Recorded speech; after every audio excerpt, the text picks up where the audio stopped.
नसीराबाद जे कासाइन कोस घर ठाराइण ॾियण जो मुतालबो कयो आहे। सदन चवण आहे त मार्केट न हुजण करे हू रोड रस्तनि ते मजबूरी में उहो कारोबार करे रहिया आहिनि। तफ़सील ॿुधाए रहियो आहे अल्लाह बख्श कुरैशी। नाज़रीन, हिन वक़्तु असीं मौजूद आहियूं नसीराबाद जे वॾे गोश्त मार्केट में। हिते मार्केट कोन्हे को, पर ही जेके कासाई आहिनि उहे मजबूरन रोडनि रस्तनि ते संदुल रखी ढोर कोई पंहिंजो कारोबार था कनि। असांखे हिते मार्केट कान्हे का, जेकी असांजी असुल मार्केट हुई उन ते कब्ज़ो थी चुको आहे ऐं हाणे हिते असांखे मार्केट कोन्हे। जेको तव्हां ॾिसो था संदुल रोडनि ते असां रखी करे रोज़गार बचनि जो कयूं था। मार्केट कमेटी कान्हे का। टाउन कमेटी असां टैक्स वठंदी आहे, मार्केट कमेटी बि टैक्स वठंदी आहे।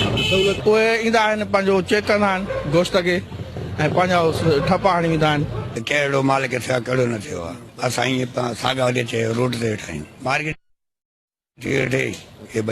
गरीबन के रोडन ते विहारियो थो वञे। को भी ऑफिसर अचे थो असांखे उथारे थो त हितां खणो संदुल, असां बचा काॾे कयूं ऐं असांखो टोल कमेटी वठंदी आहे टैक्स।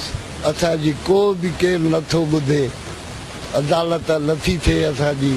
खुले आसमान हेठों वेहण जो शौक़ु न आहे असांखे।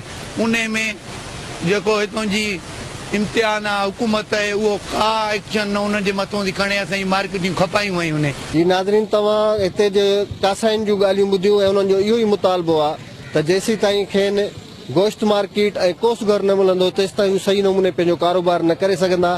कैमरामैन सज्जाद कलोड़ो सां गॾु अल्लाह बख्श कुरैशी, सिंध टीवी न्यूज़, नसीराबाद।